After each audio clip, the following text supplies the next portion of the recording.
legendary that cover all of those films individually, and they're very good.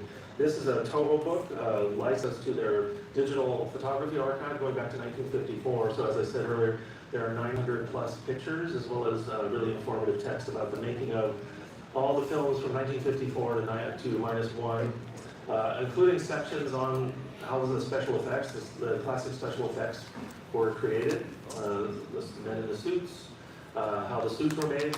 And we were able to do that in detail that we never been able to do before because we never had access to these images. And now we do, and we can tell the story in images as well as words. By the way, I hope you'll indulge me before I start. Can I take a picture with you guys? Sure. I'll try to get everybody here, as many of you can. Smile and wave. All right. Thanks, guys. All right, so 7 years of Godzilla. So why are we here? Godzilla, of course, has gone through a lot of changes over the years, but why at this moment in time is it a good time to go back and reflect on 70 years? Well, one reason I can think of is that in those 70 years, not only has Godzilla changed, but its reputation and the public perception of Godzilla has changed. If you're old enough to remember, like I do, these films back when I was watching them on television, and before that, when my parents were watching them in theaters, they didn't really have a great critical reputation in this country. And if they were reviewed at all by reviewers in your newspapers, they were usually ridiculed. But over time, they've come to be accepted and known as part of Japanese cinema history. It's the understanding of what these films mean and what they represent has also evolved, both critically and in pop culture. And we've come to a point where undergrad and graduate students and PhD candidates are writing their master's theses and dissertations on these films. They're being taught in universities in the United States and around the world. And of course, as far as Godzilla's reputation is concerned, as you well, 1 year later now. Last year it won an Academy Award. It wasn't that long ago when any Godzilla movie winning an Academy Award was something that just didn't seem possible at all. So let's go back just briefly to 1954. I think it's well understood by now that Godzilla arrived here in the beginning as a symbol of war and a symbol of the atomic bomb and the nuclear arms race. This is something that was very much on the mind of Ishiro Honda, the original director of the director of the original film and many of the sequels in the original cycle of films, and having experienced the war himself rather reluctantly for a period of about 10 years, having passed through the ruins of Hiroshima when he was repatriated to Japan after the war's end.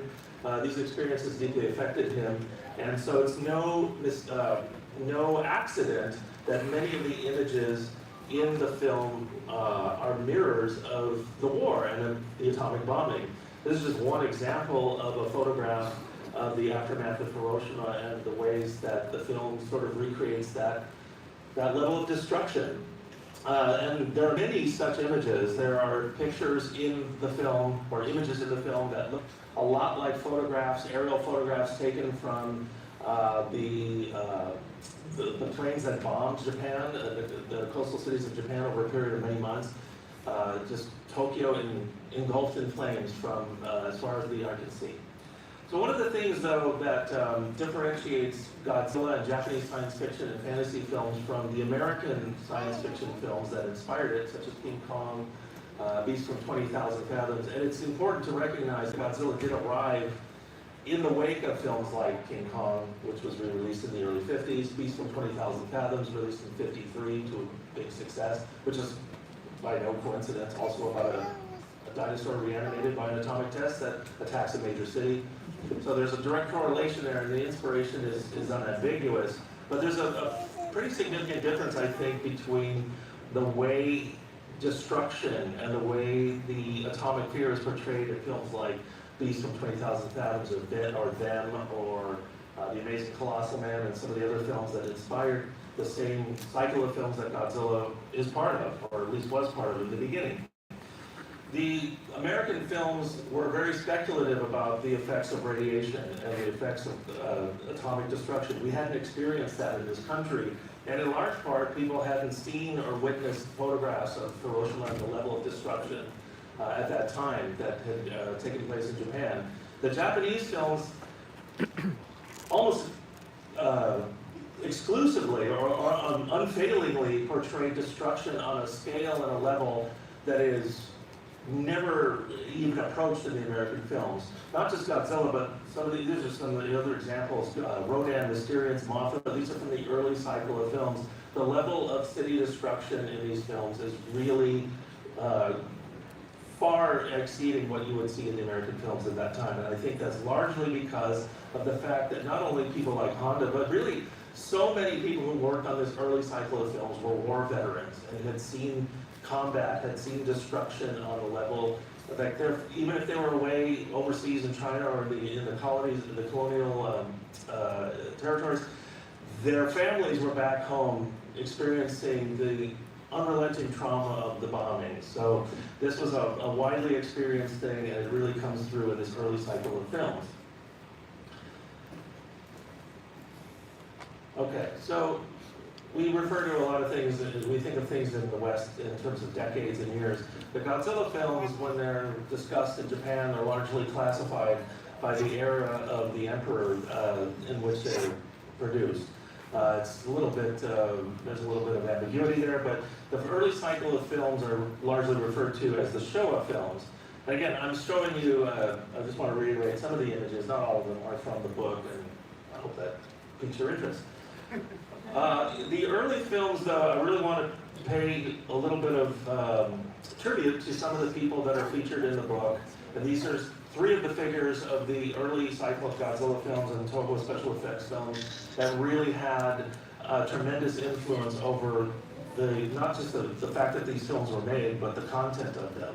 And the way that the visual style, the way they're defined visually. Tomoyuki Tanaka is the brainchild of Godzilla. He's the producer who came up with the idea, largely inspired again by Beast from 20,000 Fathoms. You may know the story, it's repeated in the book, but it's been well told by now that he was in a moment of crisis when another big production, which was not a monster movie at all, but was to be the studio's big release for that year, was suddenly canceled.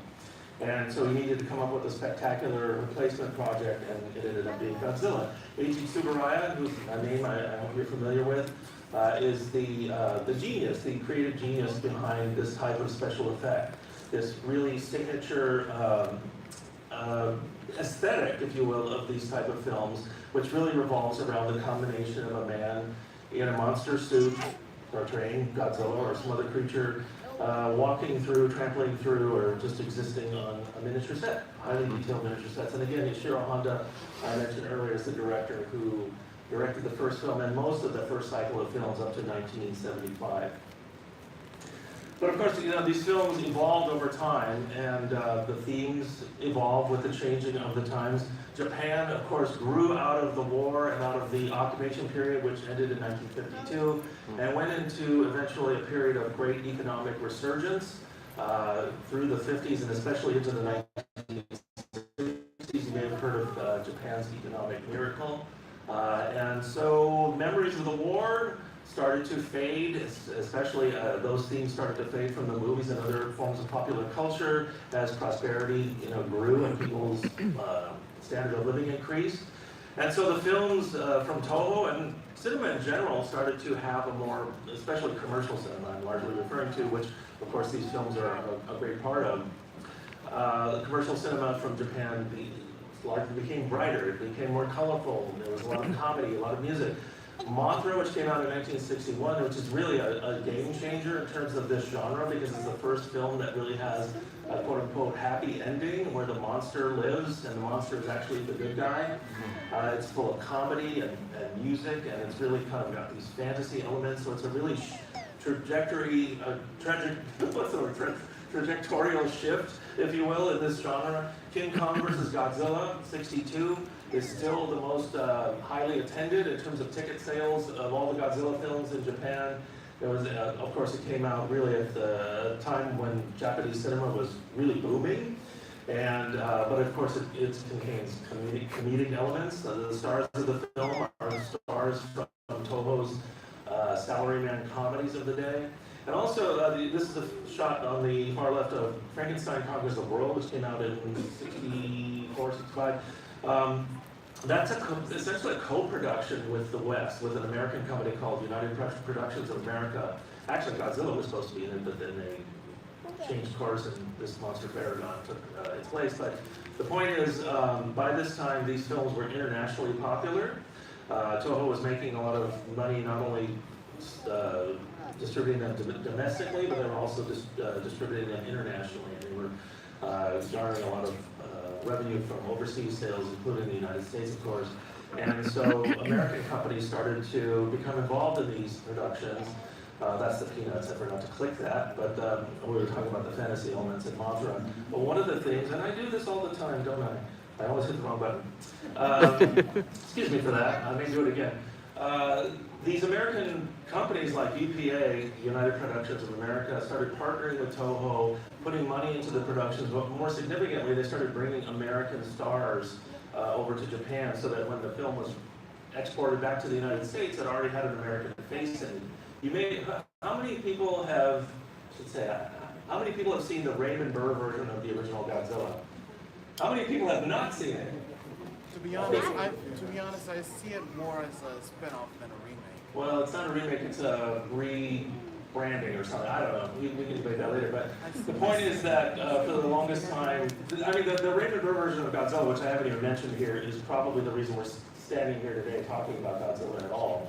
When the first film was exported to the United States, as those of you who raised your hand the first time know, it was recut, and an American actor, Raymond Burr, was cut into the picture and masqueraded as an actor in the cast. They rather ingeniously made it look like he was interacting with the Japanese cast, and they redistributed it here. And the marketing campaign almost hid the fact that it was a Japanese production. But the success of that film is why there subsequently was this great interest in these Japanese science fiction and fantasy films.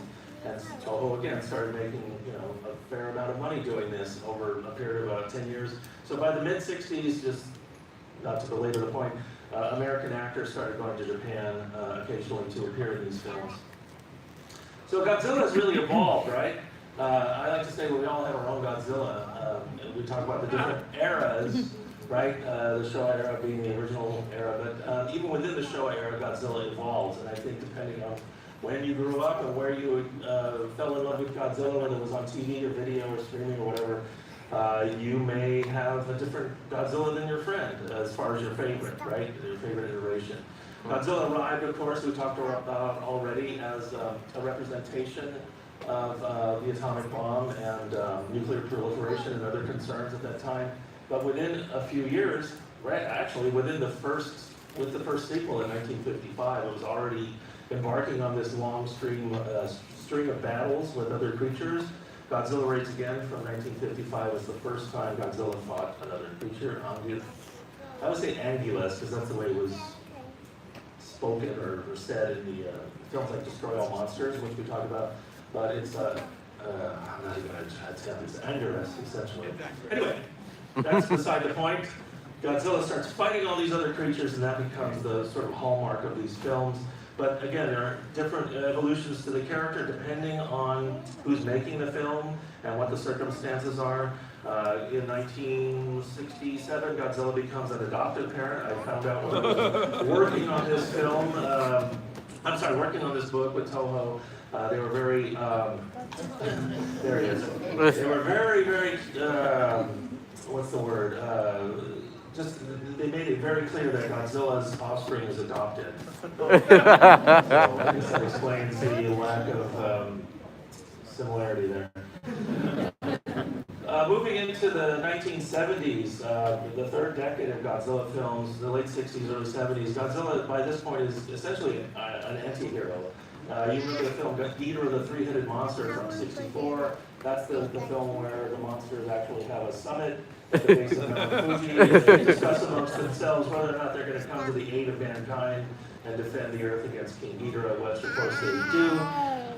Godzilla it's arguable, but I consider his status in this time period as an anti-hero because he's not really aligned with the interests of mankind, but he is defending the homeland, defending the planet. By the early 70s, though, the Japanese film industry had gone through a tremendous downturn for a number of factors, not the least of which was the fact that by now televisions were affordable and people were largely, or in much greater numbers, staying home and watching TV instead of going to the movies. There were also other economic reasons for this. But by this point, the Godzilla films, among other types of films, had really plummeted in popularity. And the studio Toho recognized that the audience for these films was largely made up of children. And so they were releasing them during the times of the year when school was out so the kids could go with their parents. And so by 1969-70, these films were released exclusively as part of something called the Champion Matsuri, the Champion Festival, which is a program of animated content and other things that were released during these times of the year and were made exclusively for children, where you can spend the whole day there with your parents. But I would say that even in these times, Godzilla has always remained somewhat relevant to the things that were going on around it. People making these films always kind of understood that they could use the creature to kind of reflect the socio-political, historical things going on around the world and in Japan. So in '71, Godzilla became an environmentalist and fought the smog monster, Hedorah. And that's really, that film is a children's film, but I call it a children's polemic, because it's really about a plague of environmental catastrophes that had really poisoned fisheries, poisoned waterways all around, and poisoned the air in many, many Japanese cities. In light of that economic boom that I was talking about, it had a really tremendous cost. And so people were coming down with all kinds of diseases that were attributed to those things. This is also the time, again, Matt Bates, this is the time when Godzilla flies through the air and does a kangaroo kick and all kinds of crazy things. And again, that may be the Godzilla that you love, and there's nothing wrong with that. It's totally cool. I just want to pay tribute briefly to some other really important people from the early cycle of Godzilla films. Haruo Nakajima, of course, who passed away a few years ago, was Godzilla for many, many years. I hope some of you got to meet him when he was doing a lot of conventions a number of years ago. He was just a delight. And he really took the role seriously. And the other person we want to mention is Akira Ifukube, the composer. I think it's very, very arguable that if not for Ifukube's amazing music, which really is, it gives Godzilla that emotional power that really, and really instills the character with terror. I really think that his music in so many of these films just sort of, it makes the visuals that much more impactful. It transcends the visuals. And of course, there's some geek sitting there with Ifukube. That's actually me 30 years ago almost, on my first trip to Japan, researching this stuff. All right, so again, we're moving through the eras. In the Heisei era, which the 1984 is technically, the 1984 film is technically part of the Showa series, but it's referred to largely in discourse about Godzilla as part of the Heisei cycle, which is roughly runs from the return of Godzilla in 1984 to Godzilla vs. Destroya in 1995. And again, at this point in time, this is after the 3 Mile Island incident. So when Godzilla was resurrected from a roughly 10-year period away from the screen, because again, the popularity of the films had really plummeted. But Toho was looking for ways to bring it back because Godzilla was really, it was the cash cow for the company. It's a really successful franchise, and they were trying to find ways to reinvent it. Well, one of the inspirations for its reinvention in 1984 was the disaster, if you're old enough to remember, but it was a nuclear reactor disaster or accident at 3 Mile Island in Pennsylvania, and it had reverberations around the world, especially in Japan, which by this point was largely reliant on nuclear power, having been rather pushed into accepting nuclear power despite Hiroshima, Nagasaki, and the feelings around nuclear radiation in general. But starting in the 1950s and the 1960s, Japan embarked on this big nuclear energy program, again, largely to fuel that economic boom that we were talking about. So when Godzilla comes back, it's eating nuclear material to survive, and there's a lot more discourse about Godzilla being a living nuclear reactor, essentially. Also in this cycle of films, there's a lot of nostalgia. The people making these films are a new generation who grow up watching the original films and they're inspired by them. There's a few old hands, the old guard members who are still around teaching the younger people how the craft of traditional special effects are made. And again, by this point, Hollywood's largely starting to go digital, but the Toho films were made on a much smaller budget and smaller scale. And again, there's a feeling of tradition, and that these handmade techniques of suits, miniatures, and other analog techniques need to be preserved. And so there's a lot of pride in the work that went into these films. And again, they bring back some of these traditional creatures like King Ghidorah. Mothra makes a reappearance in 1992. Mechagodzilla, a new version of Mechagodzilla, along with Rodan, makes an appearance in 1993. This is another incident of another still on the right from Godzilla vs. Mechagodzilla in 1993. Again, Godzilla becomes apparent. There's constant evolution going on in these films, from film to film to film. One thing that's different about these films, though, I didn't really even mention this at all, the original cycle of films, the continuity is rather loose. If you remember, sometimes they jump ahead in time, a number of decades, and then they'll jump back in time to the present day. There's really no continuing characters from one film to another, with rare exception. In these films, there's actually more of a continuing story, and the psychic Miki Sabusa, played by Megumi Odaka, who writes a foreword to our book, thank you very much, is one of the only continuing characters of that length of time. The only character to have continued from one film to another that many times. She's in 16 films, which is a record, if you will. And also Godzilla becomes a parent once again. Still on the right, it's defending an egg. An adopted parent again, we're told again once more time.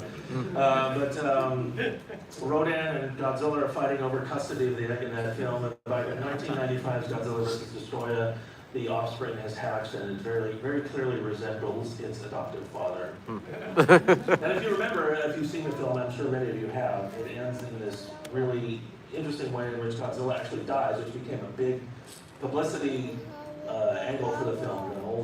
There was an acknowledgement that the Heisei series was going to end, because around that time there was knowledge that the TriStar film was coming out, and there was a great anticipation for that. So Toho decided to end the series with a bang, and Godzilla Dies became the marketing campaign, but of course Godzilla really can't die, so at the end of the film, Junior is resurrected. Another person we want to pay tribute to, let me see what we're doing. Oh, we're doing great on time. Ken Satsuma, who also passed away rather recently, within the last few years. Mr. Satsuma, like Nakajima before him, took the role of Godzilla super seriously. He also came to the United States and made a number of convention appearances over the years and was really animated and loved meeting the fans. But his Godzilla, unlike Nakajima's, which adopted a lot of human-type characteristics and behaviors and comedic antics, Satsuma's Godzilla was essentially a warrior, and Satsuma himself being a martial artist and someone who was very serious about combat skills, he really took this approach of portraying Godzilla in a really straightforward manner, and there's a lot of... Although at some points in time you can see emotion coming with it. Can you imagine trying to portray emotion through this 200-pound suit that's like on top of you, and you can't, your facial expressions aren't being transmitted through the rubber, right? So these guys who worked inside these suits, it really is, they're actors, and they really do give all to their performances. Both Nakajima, Satsuma, and many others who worked in the genre. It's really an amazing thing. Then we have the Millennium series. After the TriStar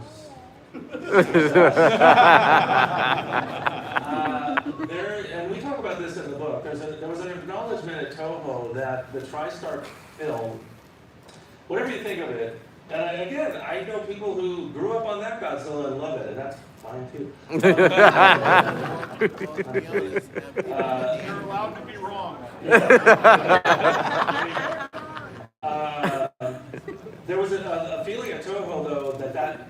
the content-wise, character-wise, design-wise, that film had strayed so far from what Godzilla is.